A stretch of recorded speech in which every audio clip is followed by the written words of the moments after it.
Hello, everybody, and welcome to the BellaConnections Podcast. I'm your host, Michele, and here today with Andrew Murdoch. He is an absolute badass with all things YouTube, especially in the financial space. I'm really grateful to have met him through an amazing community of referral networks and just people, and have heard great feedback from all of his work. So super excited to have Andrew here. Thanks for being with us and talking about YouTube today.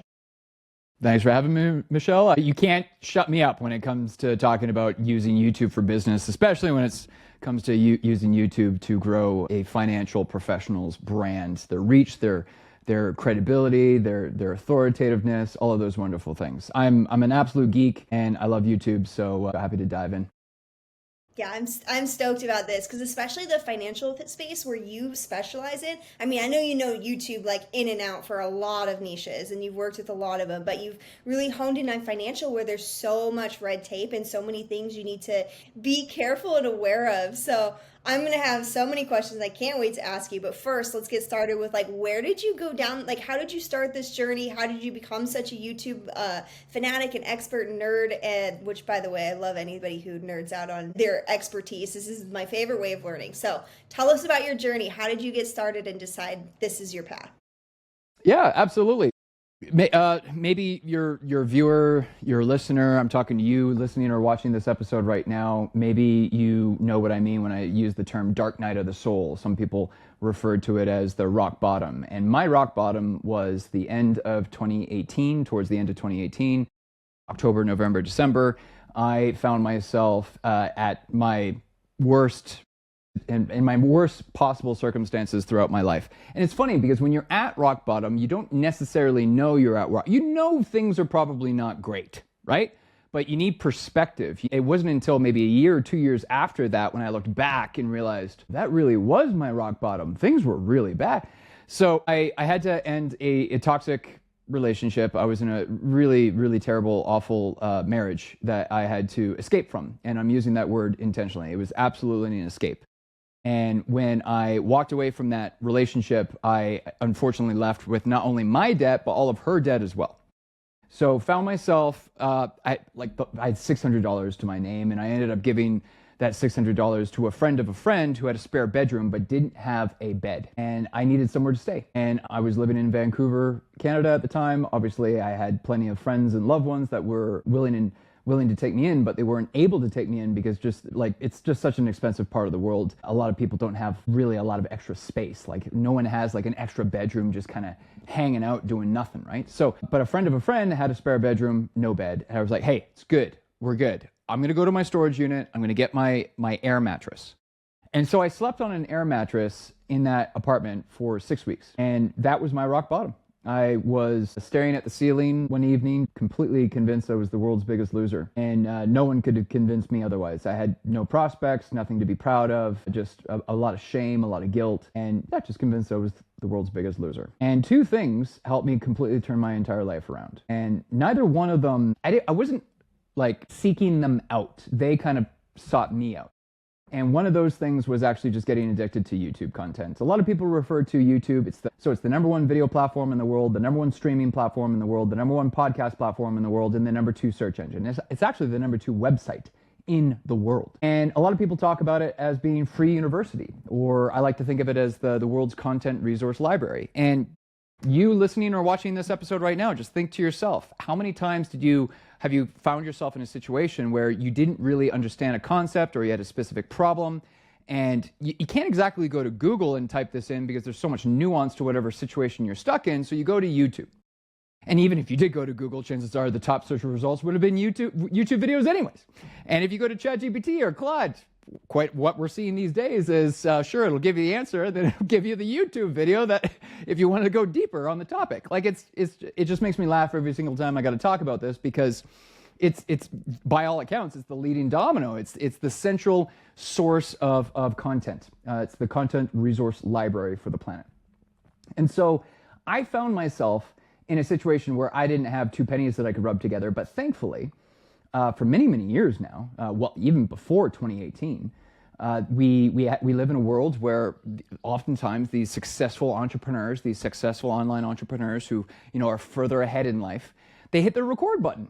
And I couldn't afford to pay any of these people. I couldn't afford to buy any of their books, but I could watch their free YouTube videos. And because of how YouTube is set up, they were still being compensated, and fairly, might I add, because every single time I watched another one of their videos, they got more views, they got more watch time, they got more subscribers, they got more accolades, they got more credibility, authority. When YouTube saw my search and watch history, they were able to find other people very similar to me to serve that person's content too.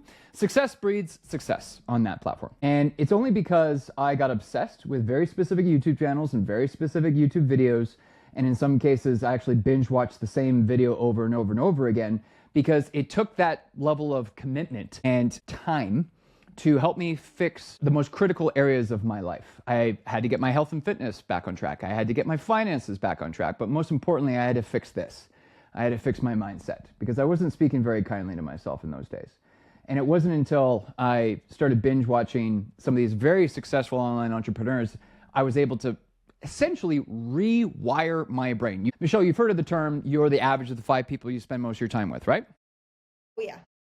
Yeah, it's cliche to say that, but just because it's cliche doesn't mean it's any less true. Now, here's the challenge that a lot of people, they don't really think of it this way. I mean, I think of it this way now because looking back, I can tell you this is exactly what happened to me. I wasn't the type of person back then that a successful person would want to spend time with. And I didn't have the capital, the resources. I didn't have the means to pay these successful people to spend time with them. So when you're in that scenario, when you're struggling, what's the easiest way you can fix that 5 people you spend most of your time with? Well, you can single out certain successful people that you admire, that you look up to, that you appreciate, that you respect. Maybe someone who's further along in your life than you are. You just start binge watching their content, and slowly but surely you will start to fix the way you think about things. You will rethink your thinking. And it wasn't until I started challenging my own belief system when I was able to finally get myself out of a giant mess. Probably a little bit more detail than you were hoping for there, but I'm passionate about sharing my worst moments, because someone listening or watching to this episode right now is potentially experiencing their worst moment. Absolutely, and to use that resourcefulness and that network of knowledge that's been built up by so many people at so many different levels, I think is the best way to put your next step forward. Like, a lot of people take that victim mentality, because you're kind of talking about mindset here, and a lot of these conversations always come down to mindset. Is like, if you get stuck in victim mentality and like the shaming and the guilt and the hurtful mindset to yourself and anger to yourself or others, anything that brings you down, it really affects your business, your life, your career, your health. It affects everything. It affects every aspect. Coming down to the mindset of things, and just understanding not to take the victim approach, and actually using the resources you have, the free resources you have, to support yourself in creating something new. So how did you choose to dive into supporting others and developing their channels from this place? Like, what were you seeing in those videos that you were like, man, I can really replicate this for the financial space and help them out? Like, how did you kind of dive into that a little more? Yeah, really great question, because the transition is probably a bit weird if you're coming across me for the first time or hearing about this for the first time. So in the first couple of years, I actually got into digital marketing, much like a lot of people do, through social media, and through a series of events where I was responsible for building multiple YouTube channels at one point for various businesses, not financial education specifically, but various businesses.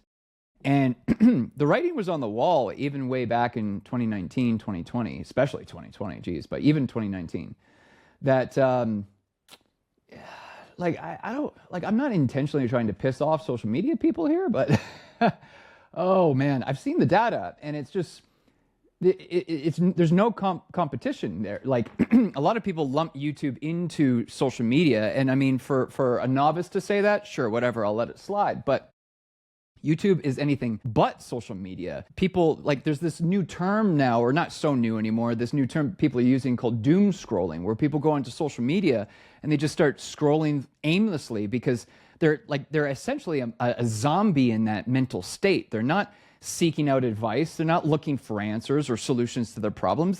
They're bored, or they're on the toilet, or they're doing whatever they're doing and they're trying to kill time. Or maybe they're annoyed with their spouse or their child and they're just trying to calm down a little bit, right? So you go into social media and you waste some time, right? What we know because we have access to the data is that sure, people can do that on YouTube, but typically that's more like YouTube Shorts. Now, I would say YouTube Shorts would be the equivalent of social media.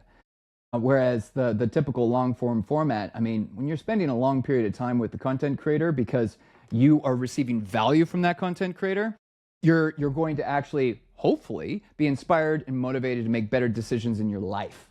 So and I could go on and on and on. There's so many things I could, but just so that we don't spend the entire conversation on this one topic, I'll wrap it up by saying, when I started pursuing YouTube strategy as my specialty, as my career, I did think back to those dark moments in my life, and I'm not the first person to point this out. Financial education, financial literacy oftentimes is the foundation that impacts every other aspect of your life. It doesn't matter the topic, health and wellness, relationships. Hell, if you just want to be able to contribute to good causes that you're passionate about, it's a lot easier for you to make your life and the lives of your loved ones more comfortable, safer, more healthy, if you have money. It's the fact of life. So when I really started looking at my own life and looking at myself in the mirror and asking those tough questions, I asked myself, could I make the world a better place with a YouTube channel? Absolutely I could. In fact, I'm building a few right now. However, I could make the world exponentially better if I hone in on one specific industry that has an outsized influence on the lifestyles of their clients. And so that's when I focused on financial education. And there's a lot of finfluencers out there who are not licensed, registered financial experts, but still create really valuable financial content.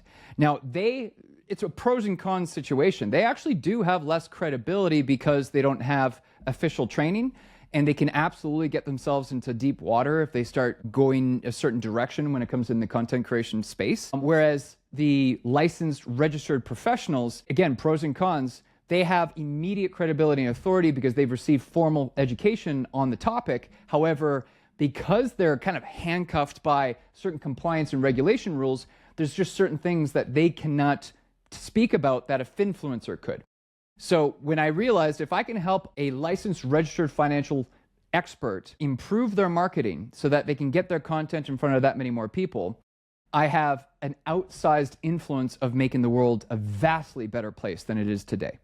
And nothing against the finfluencers. I'd be happy to work with them. It's just I'm specializing in working with financial advisors, wealth planners, the people that have actually taken exams and tests to prove that they know what they're doing. And it's because a long time ago, when I first started getting interested in investing, I had an experience with a financial advisor who did a terrible job, and I lost so much money. And I thought, and the only reason why I worked with that gentleman was because my friend's dad recommended him to me. It was a referral. But that was many, many years ago, and YouTube was still in its infancy.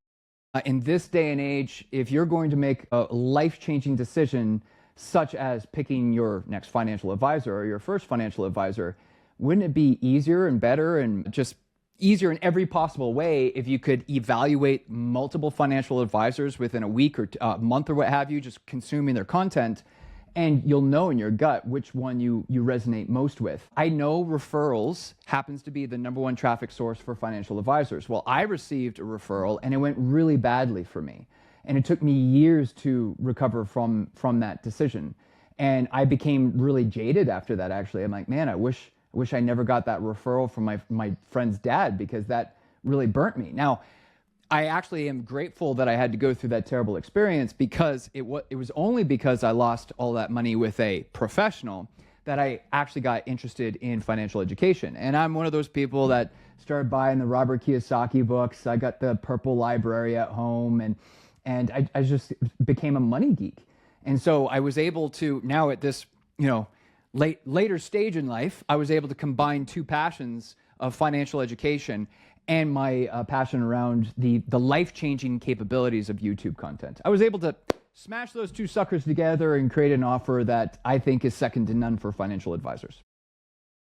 I love that. I love that. The powerful story that you have in your background, but also that you're able to support, other people not falling into that same situation where they choose the wrong financial advisor. I've seen horror and heard horror stories as well, and I'm sure so many have, because it's such a delicate subject. And especially in this world where influencers who aren't always as qualified or, follow a certain, it's very messy, so confusing, and it's hard to know who to trust. I think that's the biggest, is like, we're in a market now where trust and authenticity matter above everything else. So I mean, I'm curious, in terms of working with these, financial advisors and financial professionals, what is your advice to them to, get started in sharing their expertise without, hitting the red tape, the lines that they can't cross? Like, there's a lot you have to worry about in this space. Like, how do you Yeah, advise people? that's a really great question, and that's another question I could spend the entire hour talking about. That's But why people pay you to work with them. let's well, okay, it's funny that you should say that, because if I could teach everything that is required for success in this one podcast episode, well, then YouTube wouldn't actually be as valuable as it is. If it was super easy, then everyone would have success, and then it wouldn't just be this, like, it wouldn't be this magical and special thing that it is today. By the way, there are dozens and dozens of successful case studies of financial advisors using YouTube. However, many financial advisors treat YouTube as if it's not even an option, and they've convinced themselves that it can't be an option because of A, B, C, or X, Y, Z. But let me back up and actually answer your question, and then I can maybe dive into that a little bit some more. But obsessing over your viewer avatar is if I had to boil all the complexity and all the nuance and all the variables and factors into just one thing, that's it. And I think a lot of people realize, a lot of people, including financial advisors, understand the value of creating content. I mean, if you want to establish yourself as a credible authority with reach and influence, I don't know how you can do that without including YouTube into your marketing program, because of everything that I've already said. Number one video platform, number one podcast platform, number one streaming platform, number two website in the world. So let me put it to you this way. You are not going to make less money by telling more people what you do. Like, we could end the episode right now. Like, you listening or watching this right now, you just need to burn that one thing into your skull. True or false? Is it going to be easier to grow your business if more people know about your thing? True. It's like, you can't get a bigger bullhorn than YouTube. You just can't. It doesn't exist. I mean, YouTube marketing is hard. I'm not one of those YouTube gurus or consultants or strategists. They're like, oh, you're gonna go viral overnight. No, that's all bullshit. If you have any marketer that's making crazy claims like that, you didn't find a shortcut. You found risk. I'm a very experienced YouTube marketer. My team has created and posted over 1,700 videos for our clients' channels over the last over 3.5 years. You do not get that many reps in without learning a thing or two. And I can tell you, the one thing that makes all of the impact is obsessing over your viewer. So what you need to do is look at your buyer, and this is applicable for financial advisors or anyone else who might be listening or watching to this episode right now. You want to define who your buyer avatar is. If you're in business, you better have a really good definition of your buyer avatar. And then if we're creating, like, I'm a visual learner, so let's say that buyer avatar is represented by the size of like a quarter. You got to take that definition, and you can use AI to do this to help you out. But you want to take that definition and blow it up and expand it out to maybe something the size of a basketball compared to the quarter. And that becomes your viewer avatar definition. And then that viewer avatar definition that you can create through the help of any of your favorite AI or LLM tools, that's now your North Star. You do not make a video unless there's a direct link of adding value to your viewer. But nothing else happens before that. And the amount of people that I've worked with over the years that have come to me looking for help, the amount of people who have a YouTube channel, and in some cases they actually have a successful YouTube channel. And then one of the first things I'm going to say to them on the consultation call is, okay, talk to me about your viewer. Let me see your viewer avatar description. And, they might memorize and spell off, 2 or 3 sentences or 4 sentences, and then they're done. And I'm like, That's it. You're going to boil down the complexity of all the hopes and desires and dreams and fears and anxieties and frustrations and challenges and obstacles. You're going to boil all that down into 2 or 3 sentences. Well, you would be a lot further along right now if you just had a better idea of who it is you're making content for. You got to have a target to shoot for. Without that target, it's the old like Alice in Wonderland where the cat's asking Alice, like, where are you going? She's like, I don't know. And she's like, well, and then the cat says, well, any road will get you there. But that's the most concise way I can answer your question there, Michelle, because it really does. A lot of people think they can just skip that part. Spoiler alert, you can't skip that part.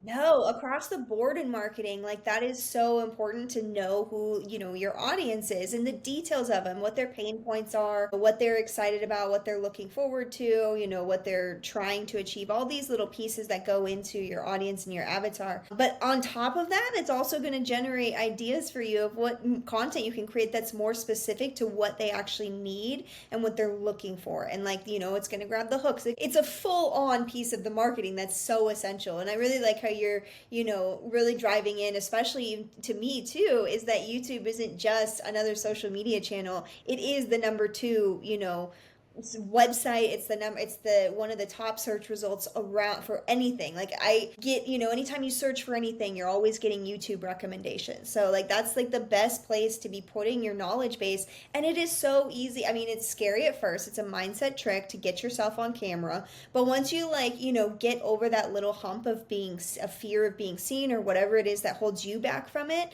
you're actually able to reach the people that you're trying to impact and support and help. So as long as you're coming from a place where you're actually sharing knowledge that's helpful, I think that it's if you're looking at it like that and not like, oh, I'm just out there talking, nobody's going to care. No, you're sharing information that's actually helpful to the people that you're trying to help. So I really love the way that you're phrasing and approaching and viewing this and supporting people in, being able to create all this for them and help more people through that. And I'm curious, like in terms of your strategy, I know that this is going to be a complex one and you dive deep on strategy with people. But I'm going to ask for just, bigger picture view. What are 3 of the top signals that YouTube's algorithm uses to decide what videos to promote and how can we optimize what we're creating for people? Yeah. Okay. Yeah. Another great one. Thank you. We're getting super tactical now too, which I love because we started at a 67,000 foot view and now we're going to zoom in. So this is very much after completing what we just discussed, after you've defined who your viewer avatar is, and now it's time to actually start thinking about the content that you're going to start creating. Your time is valuable. Your time is finite. You only have so much time and resources accessible to devote to marketing in general. But it's a very simple 3-step process to succeed on YouTube. It's not complicated. It's not overwhelming. It's actually quite simple. Incredibly difficult to execute. And that's why my company exists. If it wasn't incredibly difficult to execute, then there would be no need for me to have launched my company over 3.5 years ago.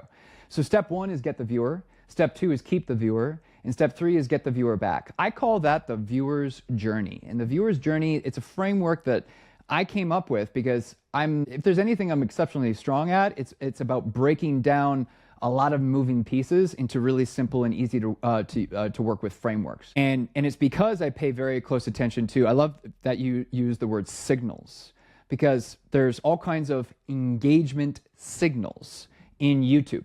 And not all engagement signals are treated equally. They're weighted differently. The YouTube algorithms do not look at all those engagement signals and look at them equally. I'm sure you have gone to a YouTube video before, and within 5 seconds, the content creator has given you a list of homework. Hey, smash that like button, click the thumbs up button, hit the subscribe button, comment below, share the video with a friend, click the bell icon. No, you're asking me to do 12 things before you've given me any value at all? Are you insane? That's like that. And a lot of people make that mistake because they might be a relatively new content creator and they just see so many other YouTubers do that. So they start doing it and then they wonder why nobody watches their videos. So there's just a lot of bad advice out there, okay? And so step 1 is get the viewer.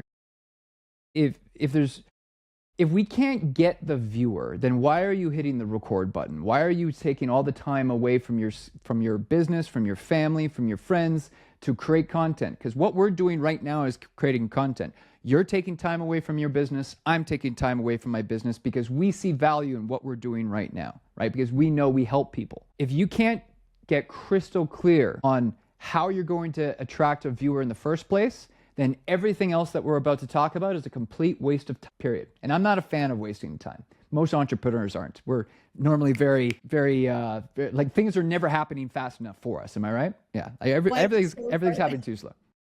Well, everything's too slow. And I get so frustrated when I hear all those like this, follow this, like what you're saying. I'm laughing and dying inside because I'm just like scrolling past because it's so frustrating. So yeah, saving time is very important. Yeah. So step one, get the viewer. Now, for people that are still listening, they're like, Andrew, get to the point, man. So step one is get the viewer, and I call them the 4 T's, which is topic, title, thumbnail, timing. Topic is first because it's the critical, most important thing. If you pick a boring topic that nobody cares about, you could literally have the world's best thumbnail and title. And I don't give 2 shits. No one's going to click and watch that video because you just picked a bad subject, a boring idea. Rule number 1, don't be boring. So assuming you can check that off first, and there's a whole list of things that we could do, but we don't have time to get into that. I'm sorry. If I could teach you everything about YouTube in an hour, life would be a much different thing. I can tell you that much. So number 1 is topic. Once you've nailed the topic that you're very optimistic about, very bullish about that, your viewer avatar is going to love this video topic. Then you can think about making titles. You want the title to be really highly relevant. You want it to be concise, ideally less than 60 characters. And then when you have that title locked in, then you can make a thumbnail. Now, let's be honest, the thumbnail is probably 70% of the click because it takes up more real estate than the title does. So regardless of the device that your user is using, the thumbnail takes up the most amount of real estate. Ideally, the way this normally works out is the thumbnail almost always grabs attention first. Then if the user decides in that micro moment that they like the thumbnail, they'll then read the title. In the next micro moment, they'll decide if the title is good enough or not. And then in the third micro moment, they're going to see the time code in the bottom right corner, and they're going to ask themselves, do I have 12 and a half minutes right now to watch this video? And if the third mini commitment is also a check mark, yes, then congratulations, you just got yourself a viewer. You can see there's a lot that goes in, and we didn't even get to timing. I'm a big fan of committing to at least 1 video a week, every single week, forever. I like a video every 6 days because then you're guaranteed to hit a different day of the week every single week. And that's important because if you're only uploading videos on Tuesdays, then YouTube's going to tell you the best day to upload is Tuesdays. That's ridiculous. It's just a data in, data out situation. If you're at least testing for a long period of time, like 3 months or 6 months, uploading videos every 6 days, then you can actually look at the data and determine, Saturdays are actually our best day to upload. And then if you decide you could only upload your videos on Saturday, so be it. But 1 video a week is best practices for a bunch of reasons. AI reasons. Again, YouTube is a data in, data out platform, which means they will, YouTube as a platform, the algorithms, the AI, will have a much easier time serving your content to the perfect viewer at the perfect time if it receives data. I like to think of YouTube as the data-hungry velociraptor. It is insanely good at what it does, but you have to feed it. If you don't feed it, if you neglect it, it's going to have a lot harder serving your content to the perfect viewer at the perfect time. So that's the AI reason, but then there's also a human behavioral reason, right? People need reasons to come back and consume your content on a regular basis. How are they supposed to do that if you're not continually uploading fresh and relevant content on a regular basis? So there you go. So step 1, get the viewer. Now I'll jump over to the next one real quick. Hopefully that one is pretty clear that we got to make content that people actually care about. Make content that people, what a novel idea. Let's make a video that someone actually wants to watch. And I think that's where actually a lot of financial advisors go wrong because they're like, I would watch this. No, you're not making sure you own the YouTube content. You own the YouTube channel. You own the video. The channel is not about you.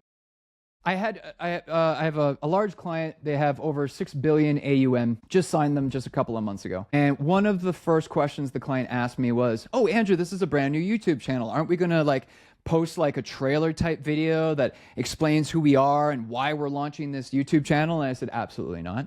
It's a great question, but we're not doing it." And I said exactly that. You own this channel. This channel belongs to you. It's a business asset because it creates an evergreen audience with evergreen content, and it will continue to work for you forever as long as you keep nurturing it, right? However, as soon as your viewer goes to your YouTube channel or your video, if they smell that this is just a giant ad, this is just you puffing out your chest saying, "Look at me, I'm amazing," I don't want to work with you. That's the definition of my nightmare client. I will never work with clients like that. I've worked with clients like that in the past, and thankfully I'm at a point now where I don't have to work with those people anymore. And that's just another critical foundational component that I could have thrown at us at the last big question that you asked me there. So, step 1, get the viewer. Step 2 is keep the viewer.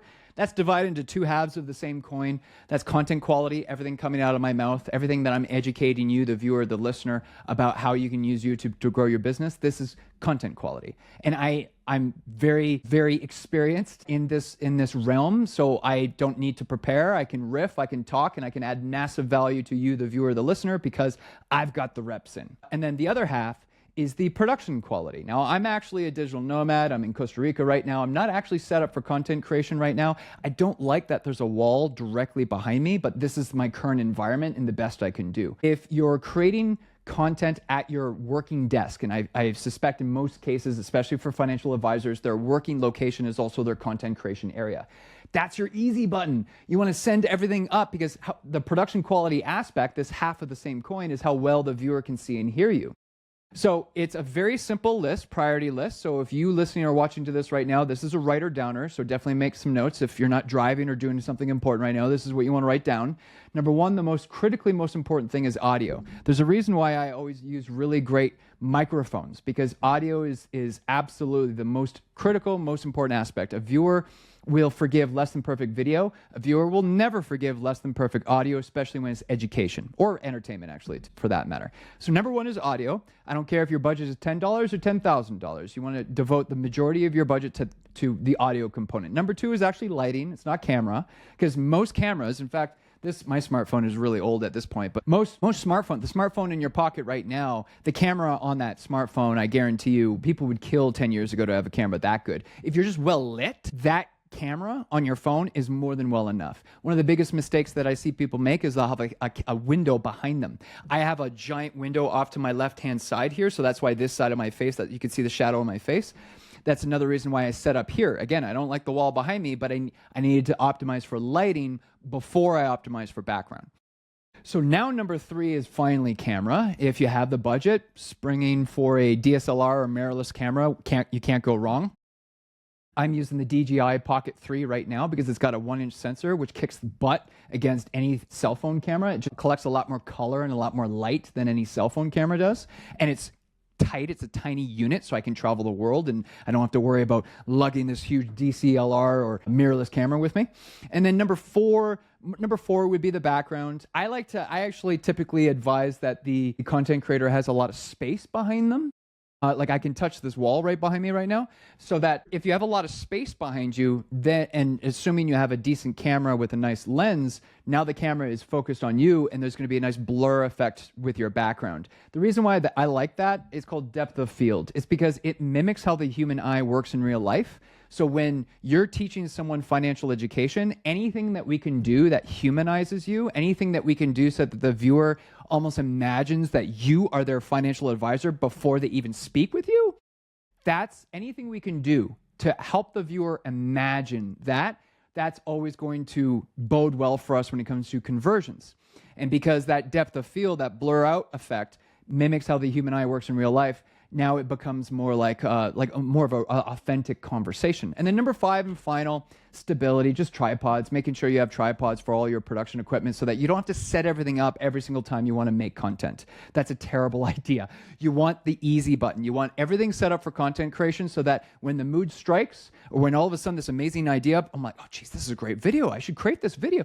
Then you can just sit down, hit the record button, and you're off to the races. And then step 3, so step 1, let's recap here. Step 1 is get the viewer. Step 2 is keep the viewer all the way until the very end of the video. What's step 3? Step 1 is definitely the most important step. I actually think step 3 is the second most important step. Not that step 2 isn't important. It's just as important, but step 3 I think is the step that most people screw up. Get the viewer back. Again, two options here. There's two halves of the same coin. The first half would be you want to encourage the viewer to keep watching. The last thing you want to do at the end of a YouTube video is say, hey, thanks for watching. Because when you say thanks for watching, the viewer hears something completely different. The viewer hears, I can leave now. The value's over. The video's over. He's got nothing left for me. So anything you say after thanks for watching, you're essentially talking to yourself now. No one's still paying attention to this video anymore. So you want to make the ending of the video another hook. You want to make it a CTA. You want to say, hey, now that you understand ABC, whatever the value you just shared was, hey, now that you understand ABC, watch this video next because XYZ. And then you want to give them a specific reason. And they should be logically chained together. I like to think of it as daisy chaining your videos together. So there's never an ending. You're just re-hooking the viewer again. And so that's one half.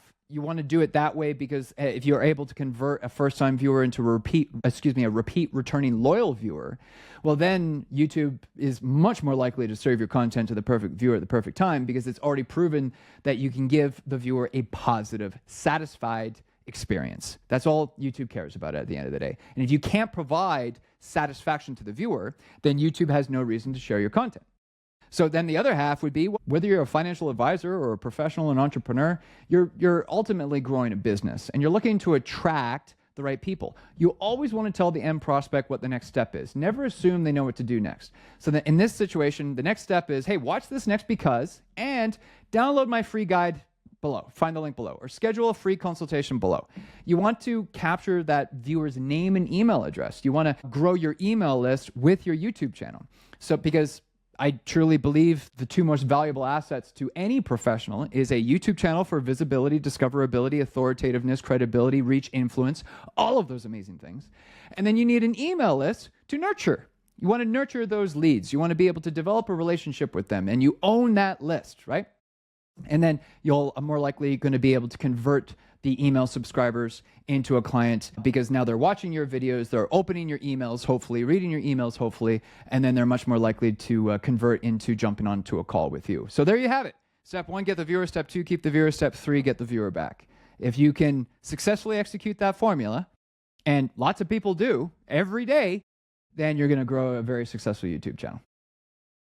I love that. I love that. Oh my gosh. I was actually taking notes while you were talking. I'm like, I need these. I know that this is going to generate notes for us, but these are like super helpful. So we'll make sure that you guys have that list of critically important. I'm probably going to ask you some, basics on what audio and stuff like that you'd recommend in cameras and stuff. So I might have you help us link a few things there later. But I want to make sure everybody has that because it is super important. And especially the getting the viewer, but also, obviously keeping them there and everything, and then coming back. So there's something that's been talked about a lot lately, especially with AI, is that it's becoming harder and harder to get the customer, get the viewer, get them. And it is so much more, it's so important for you to focus on also keeping them. And so I think what you talked about, not just keeping them, but getting them to come back. So getting them to come back and keeping them, kind of really, really, really important there. High quality content, the way that you were telling them to, make sure there's a CTA and all that, we're in a space where it's just information overload right now and people need a little bit more streamlined, this is who I follow and I trust this person. So I really appreciate your approach there and how you set that up. And I imagine, for your clients and people who aren't marketers, this is mind-blowingly amazing to bring this to them and support them and bring this, financial support out to more people. So yeah, with that, I'm curious, how do you have, you shared a lot about the titles, the thumbnails, and a lot of these pieces. Do you have any channels that you recommend people follow or look at as really good examples and really terrible examples? I guess we probably shouldn't call people out on this. Yeah, I don't want to give you any terrible examples. I have terrible examples. I will not be singling those people out. No, that's more of a private conversation. But yeah, I as soon as you asked me the question, before you even finished asking me the question, I knew exactly who I was going to recommend. So if you're looking to learn about YouTube on YouTube, There are a handful of people that I do recommend. Ironically, I don't yet have a YouTube channel that teaches YouTube because 92% of financial advisors, my target market, they spend most of their time on LinkedIn, which, by the way, I think is a big mistake. So I actually do prioritize LinkedIn, and I will be launching a brand new YouTube channel in the not too distant future that's specifically designed for financial advisors. So if you're a financial advisor, keep an eye out for that because it's definitely going to blow you away. But until that day comes, there are some YouTube geniuses out there that certainly speak to more of a generic audience. So they're not going to have specific examples. They're not going to be knowledgeable or educated on compliance or regulation. They're not going to understand the nuances of financial services like I do, but they're still brilliant. And these are the people that I learn from. These are the giants that I'm standing on their shoulders. Much like what I was saying back towards the beginning, and shared a little bit about my intro, my beginning, my what's the word I'm looking for? My origin story. Yeah, my origin story. I was binge watching these guys' videos back in those days, and they're titans. They're I will forever sing their praises. So number one, I would say here is Daryl Eves. He's the author of the book called The YouTube Formula. I've read the book twice. It's fantastic. He's also the founder of Vid Summit, the annual event that he co-owns with Mr. Beast, Jimmy Donaldson, Mr. Beast, and Sean Duras. I'm actually going to be attending again this year in Dallas in October. I think it's my 4th year in a row attending it. It's absolutely the event of the year. No other video marketing event can come close, and I feel like I've got my reps in to say that. So Daryl Eves is amazing. He's got these incredible live streams where he's having a very in-depth conversation with one of his students, and they're amazing case studies.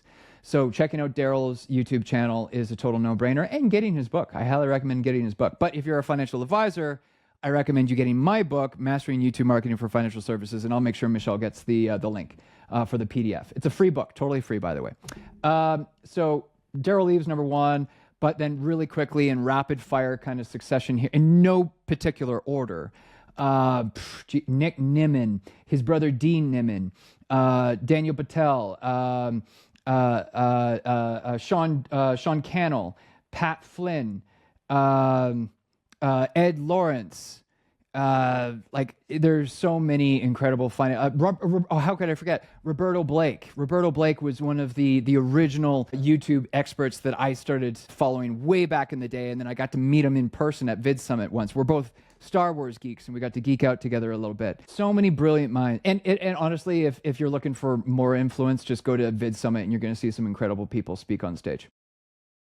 Absolutely. That sounds like a great space to be in too, and like a great place to be connecting with people and learning more about video marketing. Especially it's an important skill to have, especially in today's world. And I love that you're able to go to those 4 people. So there's a lot of people out there, especially financial advisors, do not want to be, I'm sorry, but they probably do not want to be at some marketing summit. So it brings a lot of value to, I think, that your audience and your people, and the fact that you're constantly the growth mindset. That mindset is a huge aspect I want to just kind of drive in there. And learning from these people is a huge part of that as well. So I appreciate you sharing that list with us. I'm curious, in terms of what you're looking at a channel and you're diagnosing an audit. I can show you 2 channels that are really not in great shape right now. And I don't mind because they're mine, and I don't care if people make fun of me. I would rather see you live diagnosing. I promise I won't take forever, but just looking 5 minutes, take a look at these, and what would you immediately say, red flags, and let's do it. You want to? Let's do it. Let's do it. Share your screen. I want to see this. Okay, let's roll with it. Okay.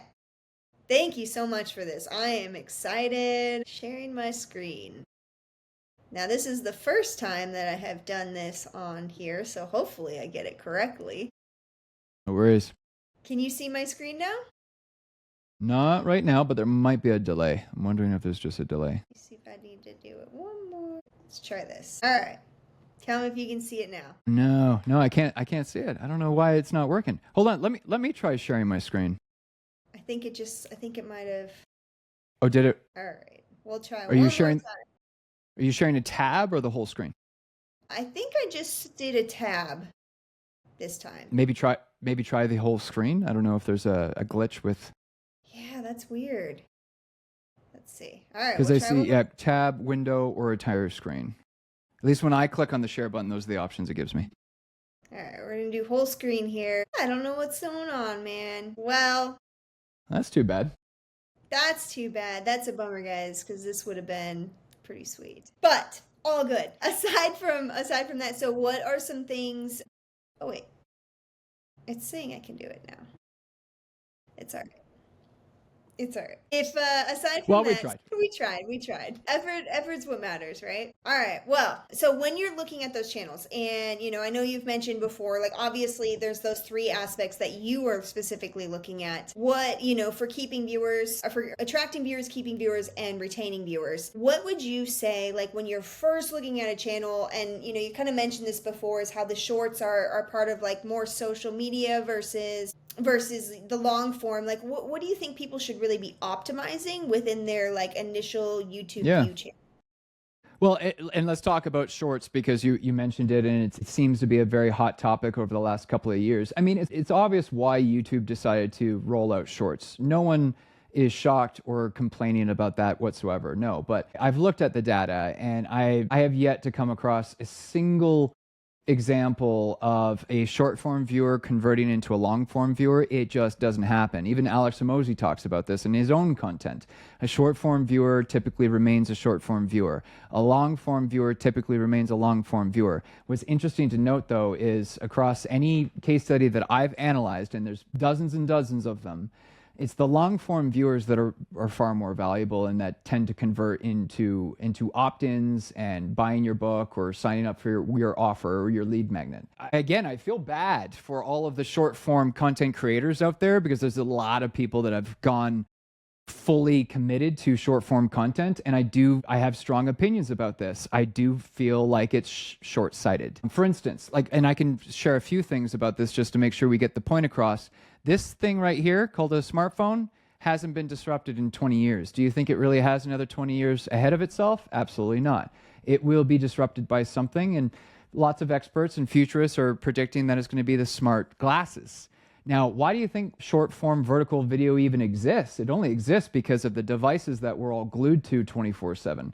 As soon as this device is disrupted, what do you think is going to happen to vertical short-form content? I think it's going way of the dinosaur, personally. Then there's the human behavior, human psychological aspect of it. Joe Polish, founder of Genius Network, he likes to say that marketing is essentially applied psychology. I truly believe in another life I was probably a psychologist, because as a marketer, I'm required to study and have just a deep, deep understanding of human behavior, human psychology when people are interacting with my clients' content. So where am I getting at? Well, there's this thing, you can Google it, you can search it for it on AI. There's this thing called the mere exposure effect. And that's just one example. There's probably a dozen more. The mere exposure effect is essentially the definition that the more time you have in front of a prospect, a viewer, what have you, the more trust that you will cultivate in that end prospect. So how many shorts would someone have to consume in order to trust you? I don't know, 800, 8,000? How many 10-minute long YouTube videos would someone need to consume before they trust you? A lot less, okay? This is just facts. I hate to be throwing shade at people, because a lot of people are very pro short form content, but the data shows us, YouTube will pay you for views if you're part of the YouTube Partner Payment Program, or YouTube Partner Program. And a lot of people have noticed that they pay probably 10 times more for long form viewers than they do short form viewers. Why? Because short form viewers are just not as valuable. They're just not. Think about the mental state. We talked about this earlier, doom scrolling. Think about the mental state someone's in when they're binge watching multiple short form videos. Even if the viewer does get to watch your short form content, your YouTube short, even if they hit the subscribe button while they're watching your short, as soon as they swipe, I guarantee you, the next short that is being presented to that viewer is not yours. It's someone else's, maybe even your competitors.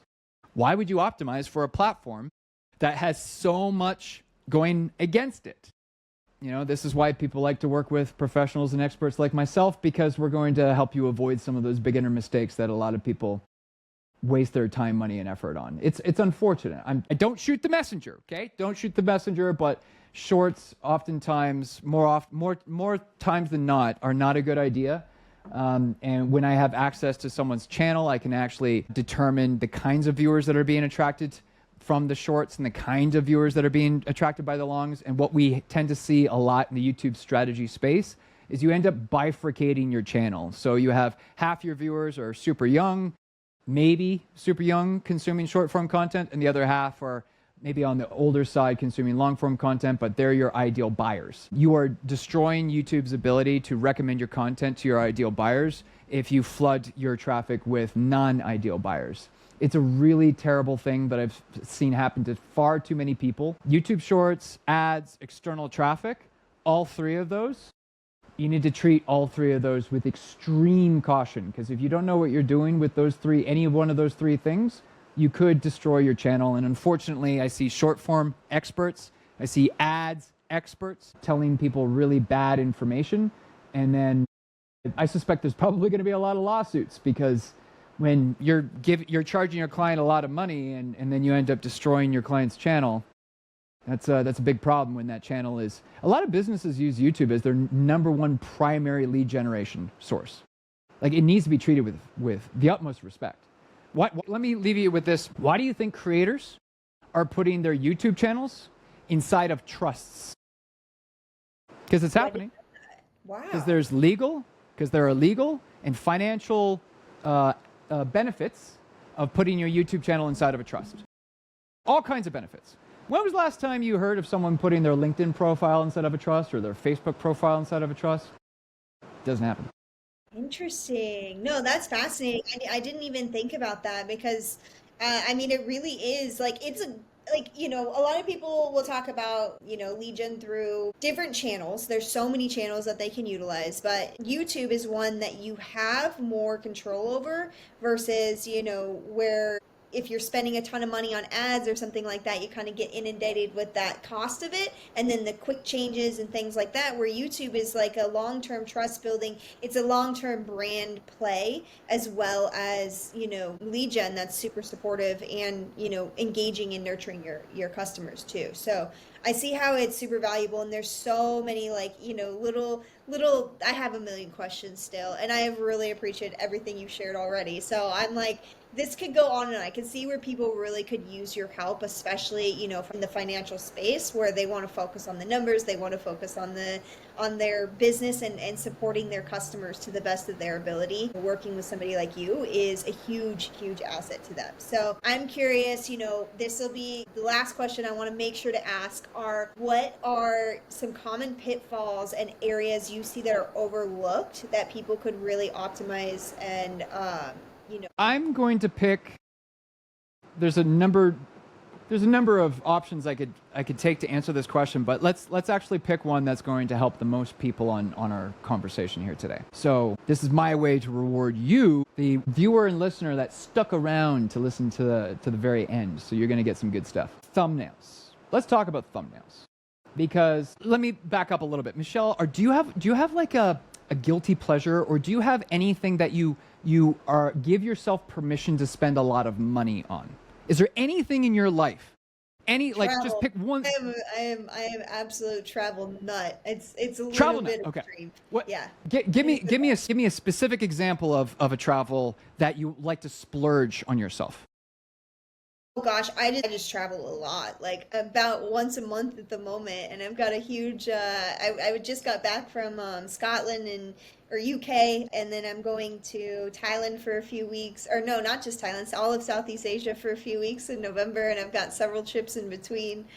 It's just what I do. I took an astrophotography course in the summer, so I'm also picking up photography stuff, and yeah, I go all right. nuts. Okay, I'm gonna pick an example that is highly relevant to you and anyone who agrees with you that, hey, travel. So let's use an example, and let's talk about Airbnb. When you're looking, or even hotels, when you're looking at a hotel website or an Airbnb and you're evaluating your options on where you want to stay, where you want to invest your money to be your accommodations, you're looking for something that's probably safe, comfortable, quiet, or maybe right downtown, like amongst the action. I don't care what you're looking for, but you are looking for something. And you're putting a lot of your decision influence on those pictures. There's a reason why Airbnb hosts and hotels hire very expensive photographers with very high-end equipment, because they all drive a direct line between how great those photos are and how much revenue they're going to generate that month, that year, what have you. Another silly example would be, like, I'm not a bling bling kind of guy. This is an Aura ring. It's a health tracker. But like, I know people who love watches. Yeah, you too. I know people who love watches. And I think you can buy a Hublot watch for like $42,000. And if you ordered that watch and it came in a beat up, disgusting looking cardboard box, how would that make you feel? You wouldn't be too impressed. There are whole companies designed, all they do is packaging, because they understand that human beings, again, it always comes back to human psychology, human behavior. We like pretty things. Sorry, just like, do you want to know how the world actually is, or do you want to talk about what you think the world should be? Let's talk about how the world actually is. We're very vain creatures. We're a vain species. So that watch better come in a nice packaging. That Airbnb, that hotel better have amazing pictures. And your YouTube video better have a great thumbnail. And so to answer your question, clarity over cleverness. It's seriously one of the most critically important things I've ever memorized as a marketer, and I cannot count on 2 hands and 2 feet how many times I've had that lesson smack me upside the head, because whenever I forget that lesson, whenever I try to overcomplicate things because I'm trying to make something better, I've always paid the price. Always. There should be 2, maybe 3, definitely not more than 4 elements on top, incorporated inside of a thumbnail. Entertainers like Mr. Beast, for instance, total masters at video packaging. Financial advisors, business owners, entrepreneurs, professionals, doctors, you could learn a lot from entertainers who understand this human psychology. Ideally, it could be a simple 2-panel, it's called a 2-panel thumbnail, where in the middle of the thumbnail you just draw a vertical line, and you have something on the left that represents maybe the before and something on the right that represents the after. Because that's a simple concept. You don't even need any words in that image to immediately get the point across to the viewer that this video has intrinsic value, it's worth your time, and you're going to learn how to avoid this beginner mistake and jumpstart to being a professional, or whatever the case may be, depending on the video that you're making. In your situation here with this podcast that you're doing, very simple method that you could do is, if you wanted to use both of our headshots on the thumbnail, all you got to do is have your graphic designer, thumbnail artist, superimpose microphones in front of our faces, in front of our mouths. No text, but you've now visually communicated to the viewer that this is an interview style, podcast style content, which is smart because YouTube is the #1 podcast platform in the world, right? So, and then if you do have to put text on a thumbnail, the fewer the words, the better. You do not want someone to be reading a paragraph on your thumbnail. It's bad news bears. It's not the #1 device anymore. It was for many years. The #1 device is now the smart TV, but a very popular device is obviously the smartphone. And so if you have a lot of text on a thumbnail, you're going to have to reduce the size to the level where your viewers are not going to be able to read the text. And in a perfect world, you're going to be able to paint the picture of what the video is about without any words. That's actually an advanced move. If you're not as good, then you're probably going to lean back on putting some words on the thumbnail. But if you do put words on the thumbnail, don't say the exact same thing in the title, because now you're just wasting that valuable real estate. You have very little real estate to convince someone to click on your video and not somebody else's. So you want that thumbnail and that title to work together. And to give you kind of like a super advanced tip right now, again, to reward the people that are stuck with us, I actually really am a huge fan of this, because, again, 2-panel thumbnails, they just work. They just work. Another format that just works, the thumbnail should likely be a negative, because something that represents caution, beware, watch out for this, danger, something along those lines, caution tape, fire, an alarm light, something that's really warning, never again, something that's representing of danger. Why? Because as a species, we evolved for one thing and one thing alone: survival. So our brains are wired to always be on the lookout for danger. So that's what that thumbnail could represent. Now, how do we dial up the curiosity factor? We introduce some tension, some friction, because that dials up the curiosity. If we're using a negative thumbnail, pair that with a positive title. So now you're reassuring the viewer, like you got their attention, warning, with the thumbnail, and then you reassure the viewer, don't worry, I got you. Here's the answer. Here's the top 5 secrets that I wish I knew sooner. Whatever the case may be. Putting some serious intentionality into your video packaging, then hitting the record button, that's the hack that I wish more professionals, more business owners would come to realize. Because more times than I can count, the professional or the business owner is creating the content, and then they or someone on their team is uploading the content to YouTube, and then they're trying to hit that publish button, but then they realize, oh, we don't have a thumbnail. I'm just going to go quickly to Canva, and I'm going to whip this thing up in 7 seconds, and we're going to use that.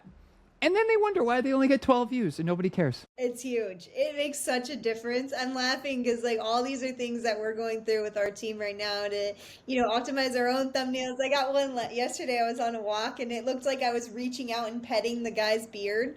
I'm like, guys, this is maybe not as much curiosity as I'm looking for, and I appreciate the effort, but it is super important. Those pieces, that's what people are saying the most. And like you said, the less wording and everything, and just having that curiosity base, but also the human nature of just attracting what you're trying to share, and knowing that you're helping people with this is, I think, incredibly valuable. I love that you have a book for this as well. I'm definitely going to check it out. You said it's Mastering YouTube Marketing for Financial Services, but I mean, based on your wealth of knowledge, I imagine there's plenty I can learn for my services as well. What's the best way for people to connect with you and also get access to this book for after this show? Well, I'll make sure you get the link to access the free PDF. That's not a problem. And then the best way to connect with me is either, through our website at YTera.com, YTERA.com. But as far as platform choices, LinkedIn, it would be your best bet. My handle is Mr. Andrew Murdoch, so Mr. Andrew Murdoch. And I'm super active on LinkedIn, very easy to get a hold of there. It's my preference because my favorite platform is obviously YouTube. My second favorite platform is LinkedIn because there's just a lot less shenanigans going on in that platform. Call me crazy, but I have no desire to speak with a picture of a cat, Blazer687. I'd rather communicate with someone who has a proper headshot and their real name. I'm a busy person, much like yourself, and I don't see the reason to connect with anyone outside of that platform. I just don't. That's fair. I mean, there's a lot of craziness going on in all of the platforms right now. So it's like also limiting for your own sanity. I've been deleting them off my phone left and right. But then I download again a day later. So it is what it is. But I'll make sure people are linked to the PDF as well as the YouTube, the YTEra.com.